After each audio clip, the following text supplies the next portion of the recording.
sometimes we have to bend the law. What? Ha? Ha? Wala ho tayong pakialam dyan sa batas-batas na yan. Ha? Ang mahalaga po sa atin ay taong bayan. Ha? Ha? Ah, yes sir. Parang ano lang yan eh. Dalo eh. Parang ganun lang yan. Gumagano lang yan eh. Parang roller lang yan. Kailangan baloktutin natin ng batas para Excuse me. hindi tayo sabay-sabay na mapahamak. Alam mo naman pag nakabalik ng mga kalaban natin dyan, talagang maraming hadlang sa ano natin. Pagka sa mga plano natin. At saka isa pa kailangan lang natin tong gawin para tuloy-tuloy yung kalakaran natin. Di ba? What? Kasi alam mo naman pagka nabulilyaso tayo, malamang sabay-sabay tayo makukulong nito. Masikip pa tayo sa kulungan nito. Kaya batas kailangan natin. Baloktutin natin yan. Ay nako. Tama ka din, boyeng. Kailangan gawin natin lahat ng paraan para hindi makabalik yung mga DDS na yan. Alam What? nyo, kapag hindi tayo nag-ingat at hindi natin ginamitan ng bendalo, mayayari tayo dito. Kailangan lahat yung mga taga mayorya na yan, kasuhan natin yan. Kapag hindi natin ginusuhan yan, nako, lahat tayo mapapahamak dito. Ay nako, tama sinabi mo, sisikip ang kulungan para sa atin kasi marami tayong kasi marami tayong kasangkot dito.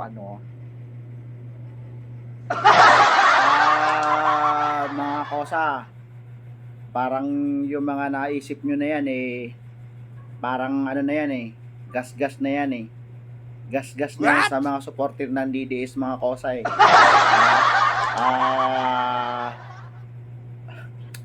mabuti pa mag-isip na lang tayo ng mas matindi pa na mapapaniwala natin ng taong bayan, yung hindi tayo masyadong halata, di ba?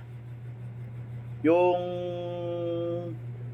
paiikuti natin ang mga DDS sa mga plano natin.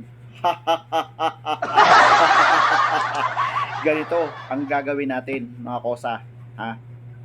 Gagawa tayo ngayon ng saligang batas o pagbabago ng constitution para wala na tayong eleksyon, para tuloy-tuloy pa rin ang pamamahala ng bangag nating Pangulo.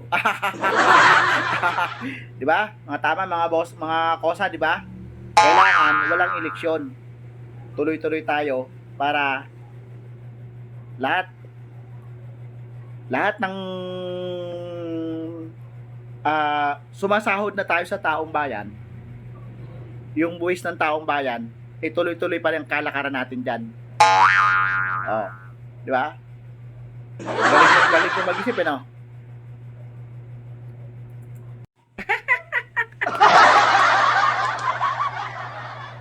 Alam nyo, lahat ng mga sinabi nyo nagustuhan ko, lahat ng sinabi nyo hindi ako tututol diyan kasi alam nyo, kailangan natin protektahan ang ating mga sarili, kasi marami tayong mga dito, pamilya natin.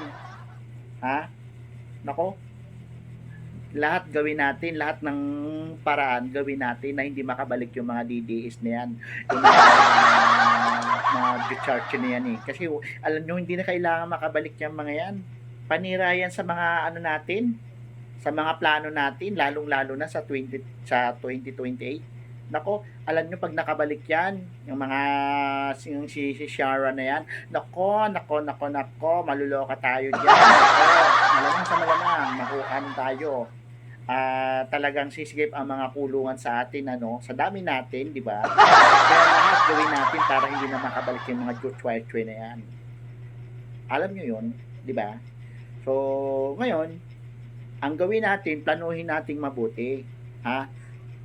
Gumawa tayo ng saligang batas o baguhin natin yung Constitution ng Pilipinas para wala na tayong eleksyon. Diba? O, ngayon, umpisahan na natin na kailangan mag-iingat din tayo para hindi tayo bulilyaso. Alam nyo mga padre, Kosa, hindi talaga dapat tayo mabulilyaso rito. Dapat mag-ingat tayo. Kasi malaking tayo eh. Malaking organisasyon tayo eh. Ha? Kasi damay-damay pamilya natin dito. Anak ko, damay din yan eh. Kasi alam mo naman yung anak ko eh. Pinakamalaking dyan sa Quezon City eh. Yung mga anak ko nga eh. Ilang bis nang nahuli dyan. Basta kailangan lang natin mag-ingat lang tayong maigi kasi alam nyo ako nananahimik lang ako. Napansin nyo ba nagsasalita ako sa inyo? Ha? Parang hindi tayo masyadong halata. Nananahimik ako, hindi ako nagsasalita sa inyo dyan.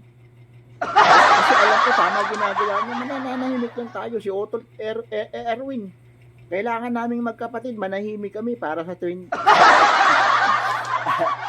Bravo! Alam nyo, natutuwa ako sapagkat narinig ko ang pinag-usapan. Ganun naman talaga namang sumasaludo ako sa inyo. Kasi yung mga napag-usapan nyo, talaga namang planadong-planado na natin yan.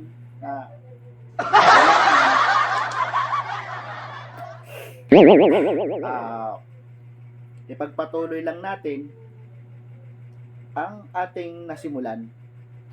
Sa ating Pilipinas ay talagang kailangan tayo lang ang magbago. Sila hindi. Pagpatuloy lang natin, tuloy-tuloy din lang. Ha?